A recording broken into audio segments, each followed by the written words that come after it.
Ano kasi ba ang priority natin, ha? Okay.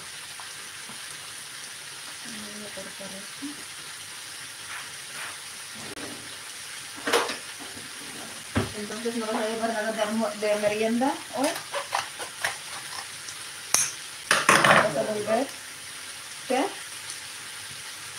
¿Volverás enseguida?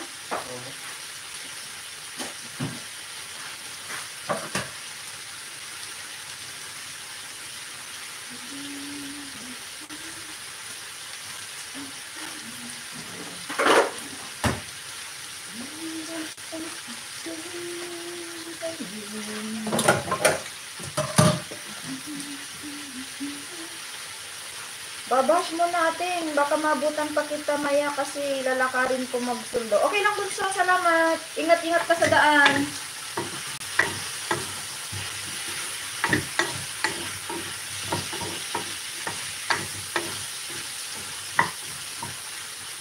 Ano lang ito guys, mga 30 minutes lang tayo kasi nahiwa ko naman na yung mga vegetables.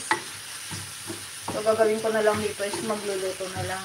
Magluluto po ako ng gulay and then yung isa guys, para sa mga anak ko is soya meat and then the other one magluluto po tayo ng rice. Kasi Pilipino po tayo, kaya magluluto po tayo ng rice. Ayan.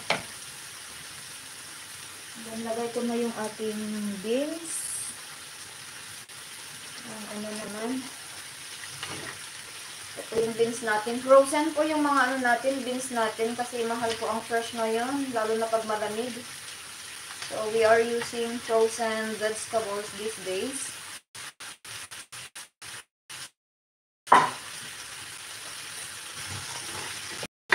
Ingat-ingat ka Bunso sa daan.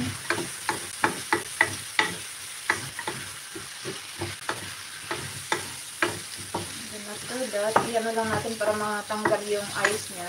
Hinugasan ko naman na siya kanina, pero hindi pa siya natapos na ma-defrost ba. Defrost. Hinugasan ko lang sandali, and then para matanggal yung ano, kasi kahit defrost, kailangan hugasan pa rin. Pinag-ayos ko yan kasi nasa pwede kayo. Thank you so much. 7 visitors in the house and 4 thumbs up. Thank you so much, guys. So, your vegetarian friend is cooking here. And then, I am going to put bitter gourd or ampalaya in Tagalog. It's frozen, guys. I bought this fresh. And then, I cut and put it in the freezer. So, you see, it's ice. Hindi ko na hinugasan yung ampalaya kasi ano siya, para hindi matanggal yung bitter niya. Para pag pinain natin, matatanggal yung pagka-bitter natin, guys. So, ayan.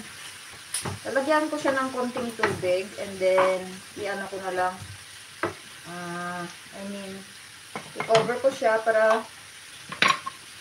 lagyan ko pa ng konting salt kasi konting nilagay ko kanina. Ayan.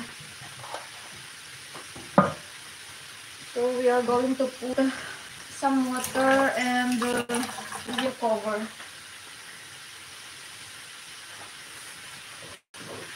Kasama ko ngayon yung anak ko nandito sa kitchen, guys. Kaya, medyo maingay.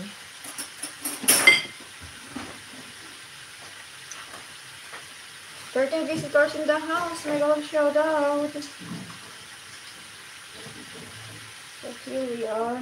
Putting some water para maluto po yung gulay natin. Ito natin dito maluluto. Magdra-dry siya eh.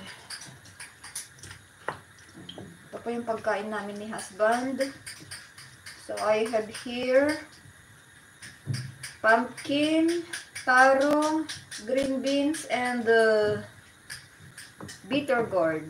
So this is our food.